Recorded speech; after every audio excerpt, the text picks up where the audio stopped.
오늘 주신 하나님 말씀은 시편 121편 1절에서 8절까지 말씀입니다.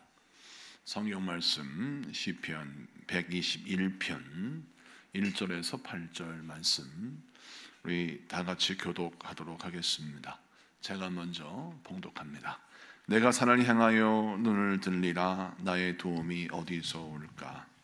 나의 도움은 천지를 지으신 여호와에게서로다. 여호와께서 너를 실족하지 아니하게 하시며 너를 지키신 이가 졸지 아니하시리로다.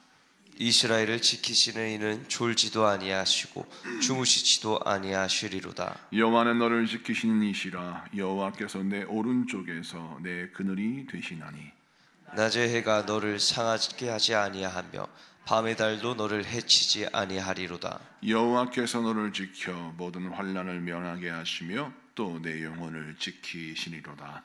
여호와께서 너의 출입을 지금부터 영원까지 지키시리로다. 아멘.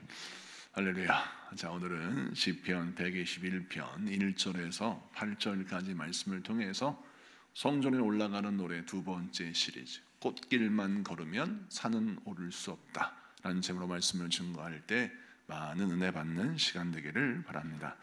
오늘 본문 말씀 1절을 보며 내가 산을 향하여 눈을 들리라. 나의 도움이 어디서 올꼬? 나의 도움은 천지를 지으신 여호와께로다 라고 하는 말씀이 등장하는데, 이 시편 121편은 우리 성도들이 정말 잘 알고 있는 시편이고 또 찬양의 가사로 불려지는 말씀이기도 합니다. 그래서 우리의 귀에 잘 익고 또 우리 마음속에 많은 울림이 있는 은혜의 시편이 오늘 본문이지요. 그런데 오늘 본문을 잘 살펴보면 이 말씀이 무엇을 의미하는지 우리가 성경을 통해서 좀 자세히 살펴볼 필요가 있습니다. 여기 말씀 보니까 1절에 내가 산을 향하여 눈을 들리라 라고 했죠. 이 산이라고 하는 말씀을 보면 영어 성경에는 The hills라고 해서 이 말씀이 산들이라고 하는 복수형으로 쓰여져 있습니다. 여러분, 왜 성경은 내가 산들을 향하여 눈을 들리라 라고 하는 말씀으로 이 말씀이 쓰여져 있는지를 잘 봐야 합니다. 예루살렘이 여러분 산들 위에 있습니다. 우리가 생각할 때 예루살렘은 평지에 있는 것처럼 보이지만 예루살렘은 여러 산들과 언덕들 위에 세워진 도시가 예루살렘입니다. 특별히 동쪽에는 감난산이 있고 북쪽에는 스코프스 산이 있고 또 남쪽 서쪽에는 작은 구름과 언덕들이 자리 잡고 있어요. 그래서 예루살렘은 해발 1780m의 고산지대에 위치해 있는 도시가 예루살렘이죠. 또 그 예루살렘에서 동쪽에 있는 감난산에 성전이 있는 것입니다.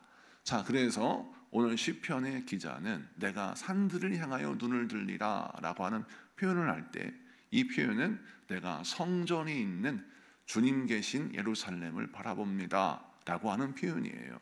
그런데 왜 이런 말씀을 하고 있느냐? 이유는 무엇이냐면 이 해발 780m에 이르는 예루살렘으로 가는 길은 어쩔 수 없이 여러분 높은 산을 건너가야 되고 크고 작은 산들을 넘어야 합니다.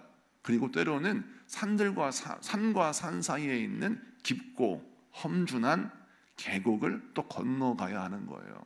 그러다 보니까 사실 하나님을 만나러 가는 길이 꽃길이 아님을 우리는 알 수 있습니다.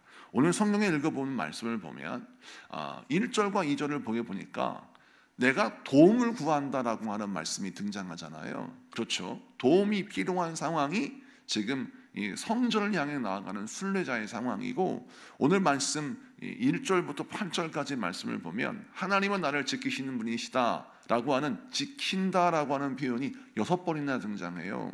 그리고 심지어는 7절에 하나님은 나를 환난을 면하게 하신 분이다 라는 고백을 하고 있습니다. 그러니까 종합해 보면 오늘 성경의 시편에 등장하는 성전을 향해 나아가는 순례자는 어떤 상황이 있느냐? 내가 하나님 앞에 나아가긴 하는데 사는 게 너무 고단하고 힘든 환난을 당한 사람의 상황이 엿보인다라는 것이죠. 얼마나 살기 힘들고 얼마나 삶이 고단하면 하나님은 나를 지키시는 분이시다라는 고백을 6번이나 합니까? 여러분, 그러니까 오늘 본문은 이 시편 기자의 상황은 정말 살기 힘든 고단한 인생을 살고 있는 사람이 바로 오늘 이 시편의 화자라는 것입니다. 자, 그러면 이 사람을 통해서 우리 성령님은 우리에게 무엇을 설명하고 보여주십니까? 우리 인생도 고단한 인생임을 설명하고 있습니다. 주님과 동행하는 삶을 살 때 우리는 어떤 기대를 합니까? 뭔가 수월한 인생을 살 것 같은 기대를 합니다. 내 인생의 모든 인생살이가 좀 쉬워질 것이다 라는 기대를 하죠. 그런데 막상 주님과 동행하는 삶을 살다 보면 인생이 쉽지 않다는 것을 우리가 깨닫게 됩니다. 부모 노릇하기도 힘들고 또 남편, 아내 노릇하는 것도 힘듭니다. 직장 생활하면서 뭔가 내게 맡겨진 직분을 감당하는 것도 굉장히 힘들고 어렵다는 것을 깨닫게 되죠. 이 세상에 쉬운 일은 하나도 없다는 것을 우리는 금세 깨닫게 됩니다. 자, 그런 인생을 향하여 우리 하나님이 말씀하시는 거죠. 내가 산들을 향하여 눈을 들리라. 이 말씀 무엇이냐면 우리 힘들고 어려운 상황 속에서 살 길은 어디에 있느냐? 우리 하나님을 바라보는 데 있다라는 것입니다. 그러면 여기에서 우리가 반문할 수 있어요. 왜 그러면 하나님은 꼭 믿는 사람에게 고난을 허락하시고 힘든 상황을 허락하실까? 왜 성전을 지으면 꼭 평지에 짓지 않고 산들 위에 지으셨을까? 이런 생각 안 해보셨습니까? 여러분, 예루살렘 산 위에 성전을 세우고 예루살렘을 우리 하나님께서 당신의 성전에 세워지는 도시로 만드실 때 이것은 인간의 임의로 세워진 것이 아니라 하나님의 전적인 인도하심과 계획 속에 이루어지는 사건입니다. 자, 그렇다면 예루살렘 성전이 이렇게 높은 산들 위에 세워진 것은 하나님의 뜻이었다라는 거예요. 자, 이 산에 오르기 위해서 많은 순례자들과 하나님의 백성들은 어쩔 수 없이 험준한 산을 넘어야 되고 정말 힘들고 어려운 계곡을 건너가야 하는 거예요. 왜 하나님 이렇게 어렵게 하시냐고요. 이왕이면 평지 낮은 곳에 성전을 만들어 놓으시면 많은 사람들이 낙타 타고 가면 되잖아요. 말 타고 가면 되잖아요. 쉽게 가면 되잖아요. 이 쉬운 일이 아닌 정말 힘들고 어려운 성전 가는 길을 만들었다는 거죠. 여기에는 하나님의 뜻이 있다라는 것입니다. 우리 하나님이 믿는 자에게 고난을 허락하시는 이유, 우리 하나님의 백성들을 인도하시는 그 길이 왜 힘들고 어렵게 만드셨을까? 그 이유는 바로 무엇이냐면 여러분, 우리의 두 가지를 한번 얘기할 수 있어요.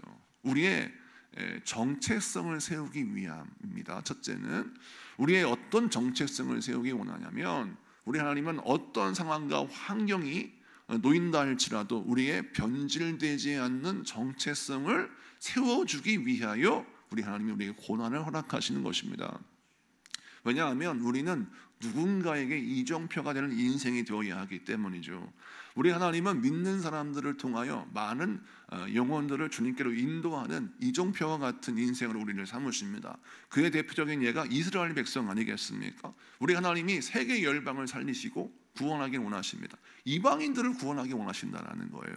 그런데 땅끝까지 복음을 증거하기 위해서 우리 주님이 처음 쓰신 백성이 누굽니까? 아브라함의 후손들, 이스라엘 백성 아니겠습니까? 이스라엘 백성이 특별해서가 아니라 그들이 하나님께 부름을 받아 어떤 역할을 합니까? 이방인들로 하여금 하나님께 나아가는 길이 무엇인지, 구원받는 길이 무엇인지를 보여주는 샘플로 이스라엘을 택하셨다는 거예요. 그럼 오늘날 신약의 시대에 우리 하나님 우리를 택하신 이유가 무엇입니까? 우리가 특별해서 아니라는 것이죠. 우리 너무나도 평범하고 때로는 죄 많고 허물 많은 인생입니다. 그런데 우리 하나님께서 우리를 왜 택하셨습니까? 우리를 통하여 땅끝에 있는 백성들을 주님께로 인도하기 위해서 우리를 택하신 것입니다.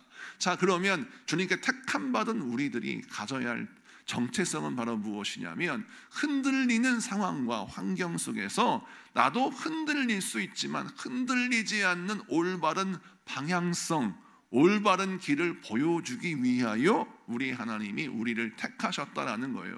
여러분, 바다 위에서 나침판은 생명줄과 같습니다. 왜냐하면 바다에 배를 띄웠는데 망망대해 어떤 표지석이 있는 것도 아니고 어떠한 표시가 있는 것도 아니고 그냥 시퍼런 바다 위에 아무것도 보이지 않는 그 수평선 위에서 길을 잡아 가야 하는데 그 항로를 결정할 때 반드시 필요한 게 무엇입니까? 나침판입니다. 근데 그 나침판을 가만히 보면 지금이야 시설이 좋아서 나침판이 흔들리지 않겠지만 옛날에 파도 치는 대로 배가 흔들리는 상황이라면 나침판을 딱 놓았을 때 나침판이 위치해 있는 나침판이 있는 그 배, 그 인생은 바람과 파도에 흔들릴 수밖에 없어요. 상황과 환경이 흔들려요. 그런데 이 나침판도 사실은 나침판을 가만히 보세요. 방향을 가르칠 때 이 나침판의 그 바늘이 막 떨어요. 그런데 떨고 흔들리는 것처럼 보이지만 흔들리는 상황 속에서 흔들리지 않는 방향을 계속 가르치고 있는 나침판을 보게 됩니다. 우리 하나님께서 우리에게 말씀하신 내용이 이것입니다. 우리 인생의 상황은 흔들릴 수밖에 없는 고난의 상황이에요. 자, 물질적인 어려움이 우리의 인생을 칩니다. 그리고 인간관계의 틀어짐이 우리를 흔들어대요. 우리의 상황과 환경은 언제나 흔들림이 있을 수밖에 없는 상황입니다.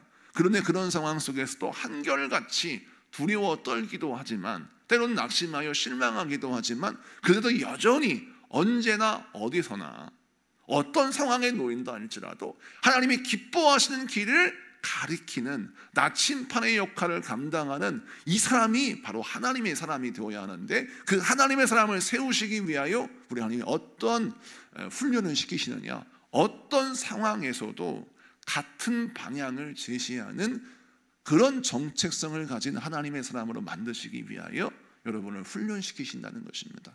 사랑하는 성도 여러분, 기분 좋을 때는 하나님을 가리키지만 기분이 상해버리면 하나님이 아닌 세상을 가리키는 나침판은 쓸모없는 것입니다.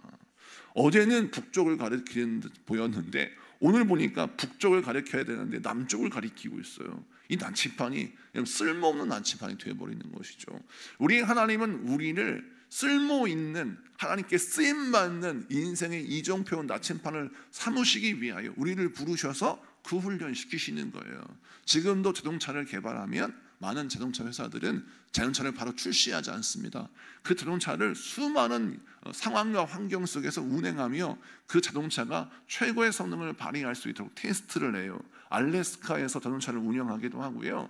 또 뜨거운 태양이 장렬하는 그 아프리카에서도 그 자동차를 운행하면서 장점과 단점을 분석합니다. 그래서 어떠한 환경과 어떠한 상황과 조건에서도 제대로 성능을 발휘할 수 있는 자동차를 만들기 위해서 자동차 회사들은 모든 이 인력들을 동원하여 전 세계에 걸쳐서 이 자동차를 운영하며 테스트를 하는 거예요.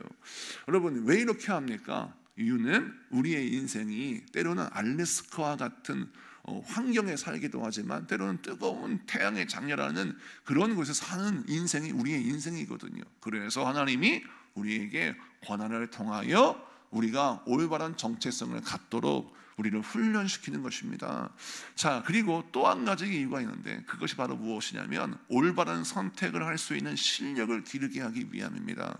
우리 하나님은 우리에게 자유의지를 주셨어요. 우리를 로봇이나 그냥 바보로 만드신 것이 아니라 하나님이 우리에게 자유의지를 주셔서 올바른 선택할 수 있는 사람으로 만드셨습니다. 이유는 무엇이냐면 하나님이 우리의 사랑을 요구하실 때 그냥 버튼만 딱 누르면 주인님 사랑합니다 라고 하는 그런 사랑을 요구하신 것이 아니라 내가 올바른 선택을 해서 하나님을 정말 인격적으로 사랑하고 하나님을 내 자의로 정말 진심으로 사랑하는 그 사랑을 우리 주님이 요구하시고 원하시기에 우리 하나님이 우리를 창조하실 때 자유의지를 주셨다는 거예요. 그럼 그 자유의지를 가진 자에게 우리 하나님이 어떤 능력을 요구하시냐면 내 자유의지를 가지고 하나님 나에게 주신 지혜를 가지고 올바른 선택할 수 있는 실력을 갖추게 하시는 겁니다. 왜 선택하는 것을 설명할 때 실력을 말할까요? 여러분, 이 선택하는 것은 실력이 쌓여야 가치 있는 선택을 할 수가 있는 것입니다. 어렸을 때는 철이 없고 본능에 충실하기 때문에 내 입맛에 단 것을 선택합니다. 그런 나이가 들어요. 그러면 50줄이 됩니다. 내 육신의 연약함을 만나게 돼요. 그러면 내 입맛에 단 것을 선택하지 않습니다. 무엇 선택합니까? 내 입엔 쓰지만 내 몸에는 이로운 것을 선택하죠. 그래서 가끔 저희 집은 요즘 입에 쓴 것만 먹는 그런 집이 됐어요.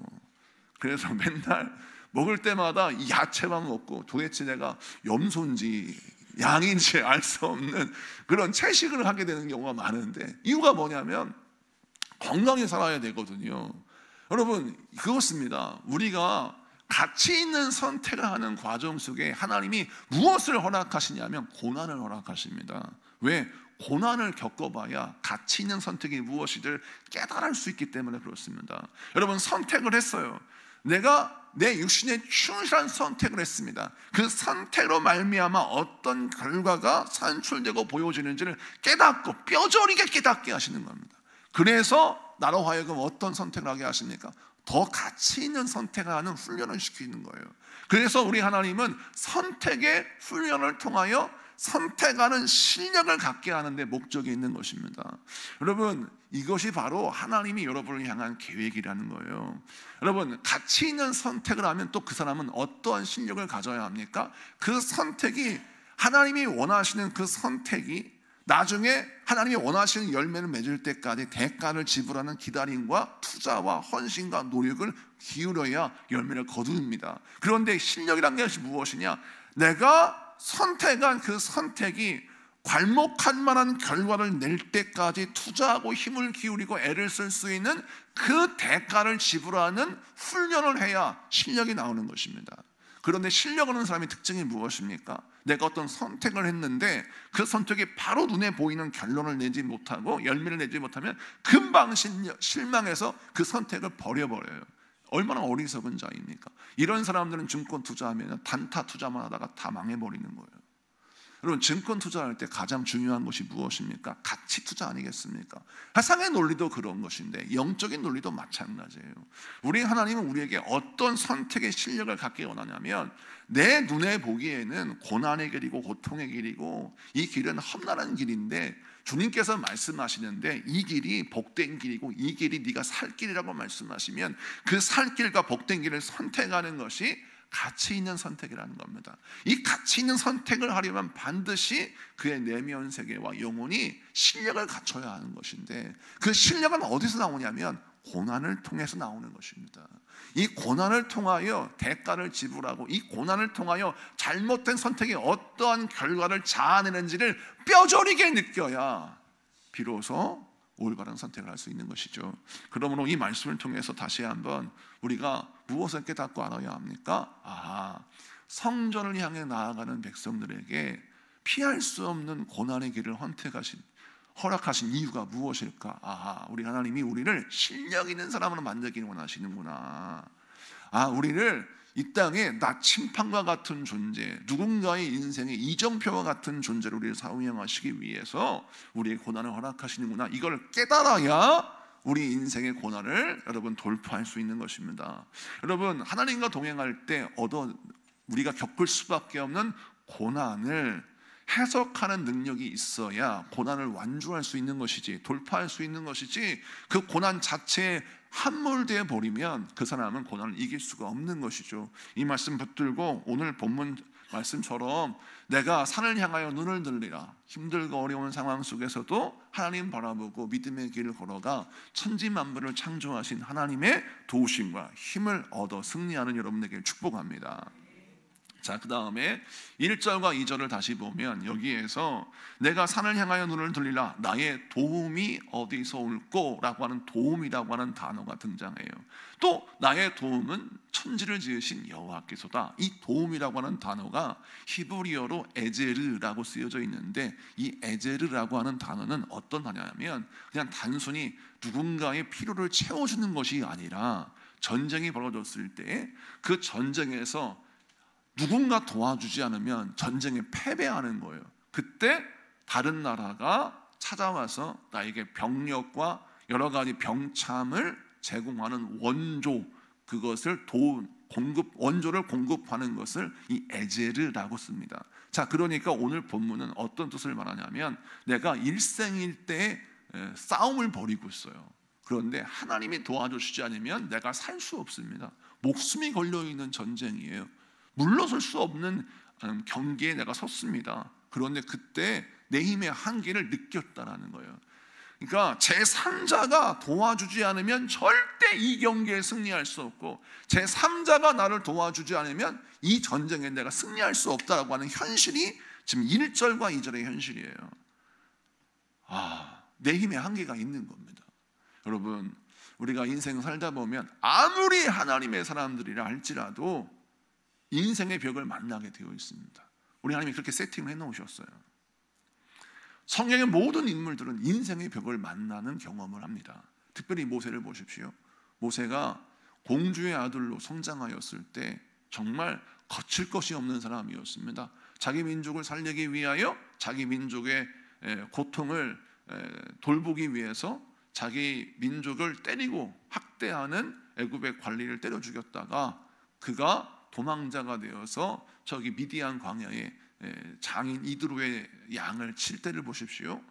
그가 사실은 의욕을 가지고 민족을 도우려고 했지만 정작 자기가 도와준 민족은 자기의 도움을 하찮게 여기고 오히려 자신들에게 입 바른 소리를 한다고 모세를 비아냥거리고 조롱하고 오히려 모세를 고소하겠다고 겁박하는 이스라엘 백성들을 통하여 모세에게 어떤 한계를 만나게 합니까? 그의 사랑의 한계, 그가 가진 의의 한계를 만나게 하십니다. 여러분, 하나님의 백성들에게 항상 처음에 겪게 하시는 그 은혜가 바로 고난이 무엇이냐면 여러분의 가진 의의 한계를 만나게 하는 거예요. 여러분 가지고 있는 도덕, 윤리, 여러분 가지고 있는 사상, 여러분 가지고 있는 철학, 그 모든 것에 의롭다, 이게 옳다라고 여기는 그 의의 정말 그 하찮은 그 의의 보잘것없음을 깨닫게 하는데 하나님이 여러분의 인생의 한계를 느끼는 거예요. 옛날에는 반드시 이렇게 해야 돼 라고 하는 나의 의의가 있었는데 이게 무참하게 깨지는 거예요. 모세가 그랬어요. 그리고 미디안 광야에서 40년 동안 양을 치면서 그의 인생은 정말 제대로 된 한계를 만나서 아무것도 할 수 없는 노인의 인생에 접어들어 갑니다. 그런데 그때 하나님이 그를 만나세요. 그리고 그를 부르시죠. 내가 이스라엘 백성을 구원할 자로 너를 택했다라고 하실 때 모세가 뭐라 합니까? 나는 못한다라고 합니다. 이유는 무엇입니까? 이미 그의 인생에 그가 넘어갈 수 없는 인생의 벽이 그를 가로막고 있었기 때문입니다. 무엇입니까? 나는 이스라엘 백성들을 사랑할 수가 없다라는 거예요. 저들을 사랑할 수가 없어요. 나는 저들을 구원할 수 있는 힘도 없어요. 나는 저들을 이끌 수 있는 능력도 지혜도 없습니다. 그러니까 자기가 누군가를 사랑할 수 있는 그 사랑이 이제 메말랐어요. 내가 누군가를 위해서 헌신할 수 있는 그 능력도 없어요. 육신적인 조건이나 내면적인 조건이 다 메말라 버렸어요. 인생의 한계, 인생의 벽이 그를 가로막고 있기에 못한다라고 했습니다. 이것은 당연히 합리적인 대답이고 당연한 이야기입니다. 그런데 하나님이 그를 쓰세요. 그를 사용하십니다. 그를 설득하십니다. 그리고 나중에 하나님이 그의 지팡이를 통해서 일하신다고 말씀하세요. 그리고 성경은 뭐라고 쓰여져 있느냐? 이렇게 쓰여져 있습니다. 자, 출애굽기 4장 20절을 볼까요? 출애굽기 4장 20절 다 같이 읽습니다. 시작. 모세가 그의 아내와 아들들을 나귀에 태우고 애굽으로 돌아가는데 모세가 하나님의 지팡이를 손에 잡았더라. 아멘. 여기에서 우리가 주의해야 할 것이 모세가 하나님의 지팡이를 손에 잡았다라고 쓰여져 있는데 이 성경을 잘못 오해하면 하나님이 금 나와라 뚝딱, 은 나와라 뚝딱 하는 것처럼 뭔가 하나님의 지팡이라는 아이템을 뚝딱 만들어 주셔가지고 이거를 집어라. 그래가지고 그 아이템을 딱 붙들고 이거 가지고 능력을 행해야 되겠다 싶어서 그가 그 하나님의 지팡이로 성경에 나와 있는 것처럼 홍해를 가르고 출애굽 17장에 보니까 홍해를 막 가르고 또 하나님의 역사를 이루어내는 그런 기적의 사람으로 그를 쓰시는 그런 최고의 아이템, 특별한 아이템을 주신 게 아니라 모세가 집었던 하나님의 지팡이는 모세가 40년 동안 미디안 광야에서 장인 이드로의 집을 양을 칠 때 양 칠 때 썼던 모세가 40년 쓰던 중고 지팡이예요. 그걸 하나님의 지팡이라고 지칭하는 것입니다. 변한 건 아무것도 없습니다. 하나님이 그를 부르셨다는 것 하나 이외에는 아무것도 변한 게 없어요. 사람이 바뀐 것도 아니고 그렇다고 뭐 아이템이 바뀐 것도 아니에요. 40년 동안 그저 양을 칠 때 사용했던 노인의 지팡이, 그게 모세의 지팡이인데, 그 모세의 지팡이가 출애굽기 4장 20절에는 하나님의 지팡이로 표기되고 있어요. 실제로 이 출애굽기 4장 이후에 하나님의 지팡이가 등장하는 말씀이 정말 많이 나오는데, 그 하나님의 지팡이로 반석에서 물을 내게 하시고 홍해를 가르시고 하나님의 기적과 역사를 이루어내시는데, 그 하나님의 지팡이가 원래는 모세가 40년 동안 쓰던 지팡이였다는 거예요. 이와 비슷한 기록이 어디 나와요? 시편 23편 4절을 보세요. 다 같이 읽습니다. 시작. 내가 사망의 음침한 골짜기로 다닐지라도 해를 두려워하지 않을 것은 주께서 나와 함께 하심이라. 주의 지팡이와 막대기가 나를 안위하시나이다. 아멘. 여기서 주의 지팡이와 막대기가 등장하죠. 여러분, 이 주의 지팡이와 막대기는 많은 사람이 생각할 때 특별한 도구라고 생각해요. 내가 원래 아무것도 없는 사람이었는데 하나님이 갑자기 내가 너에게 지팡이와 막대기를 주마 라고 해서 지팡이 막대기를 주신 게 아니라, 우리 하나님이 우리의 목자가 되시고 우리를 인도하십니다. 그런데 이 주의 지팡이와 막대기는 목자가 쓰는 막대기요 지팡이를 말해요. 근데 그 목자가 쓰는 지팡이와 막대기, 일반적으로 평소에 가지고 있던 그 지팡이와 막대기가 주의 지팡이가 되고 주의 막대기가 되니까 사망의 음침한 골짜기를 관통할 수 있는 무기가 되더라는 것입니다. 그래서 그에 대한 예가 또 등장합니까? 여러분, 다윗이 골리앗을 쓰러뜨릴 때 물맷돌 5개를 가지고 나가죠. 그때 그 물맷돌이 무엇입니까? 다윗이 평소에 맨날 쓰던 돌멩이에요. 아주 평범한 도구입니다. 근데 그 평범한 도구가 하나님의 손에 붙들리자 비범한 도구가 되어서 골리앗을 쓰러뜨리는 무기가 되더라는 것입니다. 자, 그러면 오늘 본문에 시편 기자가 성령의 감동 가운데 우리에게 무엇을 지금 말씀하고 있느냐? 인생의 한계를 우리가 만나는 것이 당연하다는 거예요. 인생의 벽을 만나는 것이 당연하다는 겁니다. 우리가 가진 의가 깨지고 우리가 가지고 있는 힘의 한계를 느끼며, 정말 내 힘으로는 여기까지야, 나는 여기까지다, 내 사랑의 한계가 여기까지고 내 인내의 한계가 여기까지고 내 힘의 한계가 여기까지야, 나는 더 이상 한 발자국도 앞으로 못 가 라고 하는 그런 현실을 만나는 게 당연한데, 그 인생의 현실의 벽 앞에서 우리가 살 길이 어디에 있느냐? 나의 도움을 허락하시는, 나의 인생을 지배하시고 통치하시고 다스리시며 창조하시는 그 천지를 지으신 그 하나님께 그 도움이 오는데, 우리의 살 길은 어디 있느냐? 그 도움을 받는 데 있다는 거예요. 그래서 오늘 이 말씀을 붙들고 저와 여러분, 어떻게 인생을 살아야 합니까?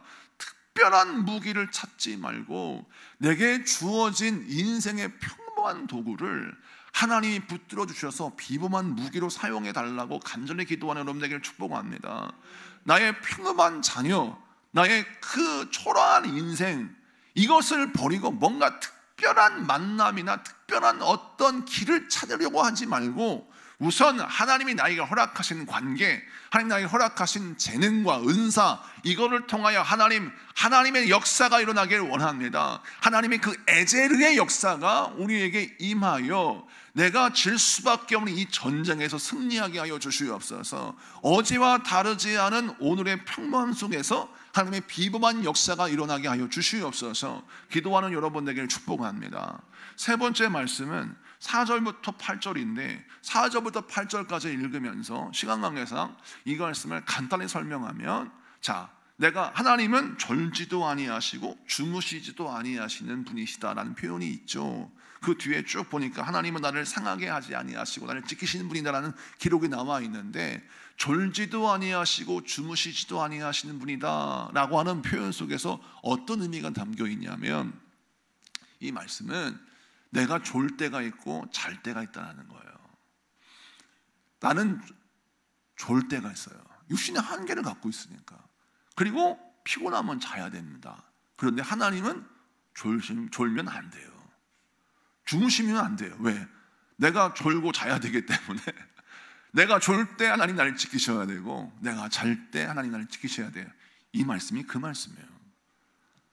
우리 하나님은 졸지도 아니하시고 주무시지 아니하는 분이다. 나의 인생, 나의 하루 24시간, 내 인생의 사계절을 우리 지금 지키시는데 하나님이 나를 지키시는 시간에 빈틈이 없다라는 거예요. 근데 이 말씀이 은혜롭잖아요. 그런데 이 말씀은 어떤 의미를 내포하고 있느냐? 내가 멈출 때가 있다는 겁니다. 잘 때가 있다는 거예요. 여러분, 인생의 속도가 빠르면 좋겠지만 인생의 고난을 만나서 우리가 멈춰설 때가 있습니다. 그때 어때요? 여러분, 마음에 기쁨과 안식이 있나요? 아니면 조바심이 생기던가요? 남들은 시속 100km로 막 달리고 있어요. 나는 50으로 달려요. 그러면 누구나 다 걱정이 앞섭니다. 내가 이러다가 꼴등하는 거 아니야? 내가 이러다가 낙오되는 거 아니야? 이러한 두려움이 우리 모두에게 있어요. 특별히 요즘은 더 그래요. 인스타그램 때문에, 이놈의 인스타그램 때문에 많은 성도들이, 많은 하나님의 백성들이 어떠한 위기와 어떠한 조바심을 갖냐면 나만 이렇게 살다가 불행해지는 거 아니야? 나만 이렇게 살다가 고독해지는 거 아니야? 나만 이렇게 산다가 불행해지는 거 아니야? 이러한 두려움을 가져요. 왜? 다른 사람의 인생을 엿보니까 다른 사람들은 잘 먹고 잘 살고 행복하게 사는데 나만 외롭고 고독하고 힘들고 고단하게 사는 것처럼 보여요. 이것이 바로 오늘날 인스타그램을 통해서 벌어지는 해악입니다. 여러분, 그럴 때 우리가 어떻게 살아야 됩니까? 우리 인생의 멈춤의 시간, 우리 인생의 느림의 시간을 여러분 두려워하지 말라는 거예요. 왜? 우리 하나님은 졸지도 아니하시고 주무시지도 아니하시는 분이기 때문에. 이 말씀은 무엇이냐? 내 인생의 속도가 남들보다 느리다고 불안해하지 말아라. 심지어 네가 인생길을 걷다가 고난 때문에 멈췄다고 두려워하지도 말아라. 너를 지키는 나는 졸지도 않고 자지도 않고 너의 출입과 너의 모든 것을 지키는 분이다 라고 말씀하는 겁니다. 이 말씀을 통해서 우리가 가져야 할 메시지가 무엇입니까? 인생의 속도를 따라 내 믿음을 결정하지 마시고 내 인생의 현실을 결정하지 마세요. 내가 남들보다 나은 인생을 살았다고 해서 비교급의 인생을 살면 그 인생은 참 불행합니다. 우리의 인생은 비교급으로 풀어서는 안 돼요. 절대값으로 풀어야 합니다. 우리 하나님은 우리의 인생을 하나님의 말씀으로 확언해 주시는데 너의 인생은 절대 불행하지 않다. 내가 너를 지키고 보호하기 때문이다. 네가 인생의 구멍이 뚫리고 인생에 여러 가지 힘들고 어려움이 있을 때 내가 너를 절대 버리지 않고 내가 너를 지킬 것이고 내가 너를 자랑할 것이고 내가 너를 의롭다고 말할 것이고 내가 너 때문에 참 기쁘다 라고 말할 것이고 너는 나의 자랑이다 라고 말씀하실 겁니다. 그러므로 여러분, 나를 지키시는 분, 그 하나님의 사랑을 의심하지 말고 주의 말씀 붙들고 승리하는 여러분에게 축복합니다. 기도합시다.